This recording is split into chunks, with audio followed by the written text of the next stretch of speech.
տարիներին ինչ դեպքեր են տեղի ունեցել։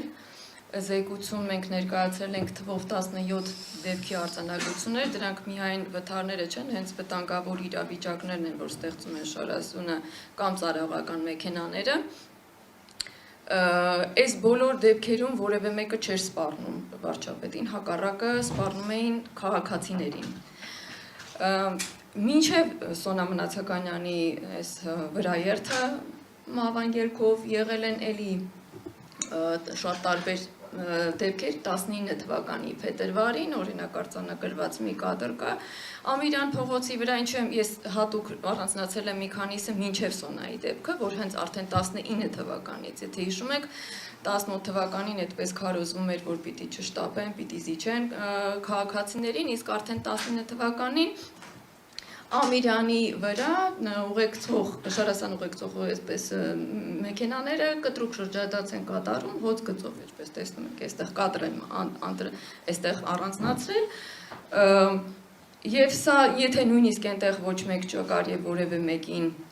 վնաս հասցվել չէր կարող, սա արդեն լավ նշան չէ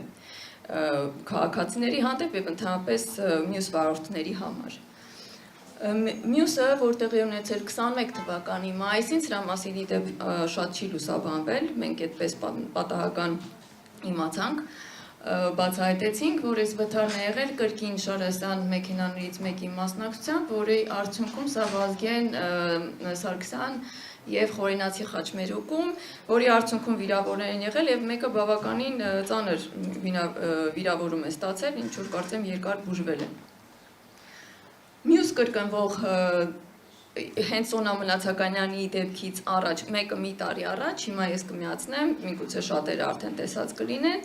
Կարին Տոնոյանի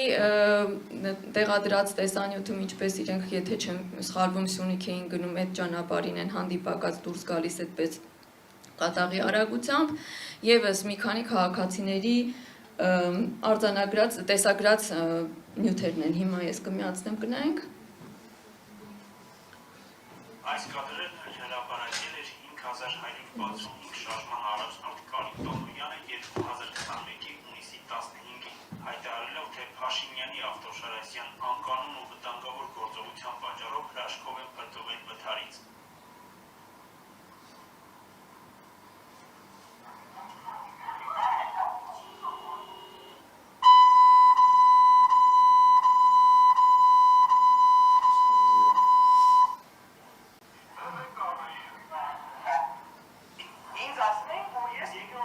Սա հաջորդ օրն է եղել անմիջապես Սոնայի դեպքից հետո։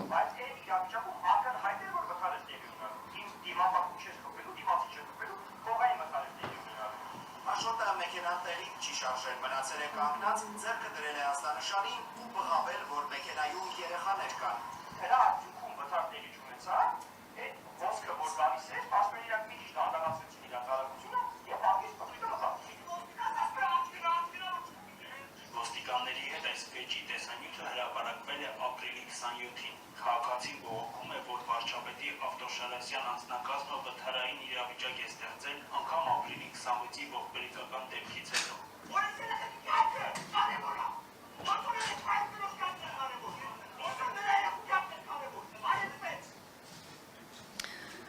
Այս ընդամենը մի քանիսն են այդ մեր հավաքած նյութերի, որ տեղ են գտել զեկույցում, եթե բոլորին անդրադառնանք, երևի մի ամբողջ ծավալուն զեկույց կդառնա, թե որ դեպքը ինչ վտանգ էր ստեղծում, սրա հետ կապված նաև մեկ վարքյան, ես պիտի խնդրեմ ինչ-որ մեկը փոխի, որտև այս վիդեոյի, չէ, լավ եղավ, այս դեպքում նմանատիպ դեպքերը նաև շարունակվել են Պարոնյան փողոցով Դվին հյուրանոցի կողմով մի քանի արձանագրված դեպք կա, որ գտնեք զեկույցում,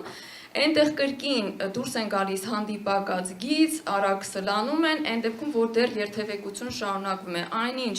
նույն հատուկ նշանակության տրանսպորտային միջոցների որոշման մեջ կա 26-րդ կետը, որի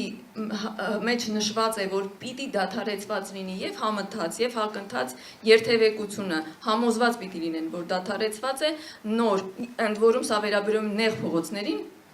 նեղ ճանապարհներին, որտեղ հնարավորություն չկա անցնելու, կարող են հանդիպակաց գիծ դուրս գալ, բայց Պիտի տեղը համոզված լինեն, որ ազատված է, եւ այնտեղ ներկայացված նյութերում տեսնում ենք, որ երթևեկությունը շարունակում է եւ իրենք նույն արագությամբ շարունակում են սլանալ։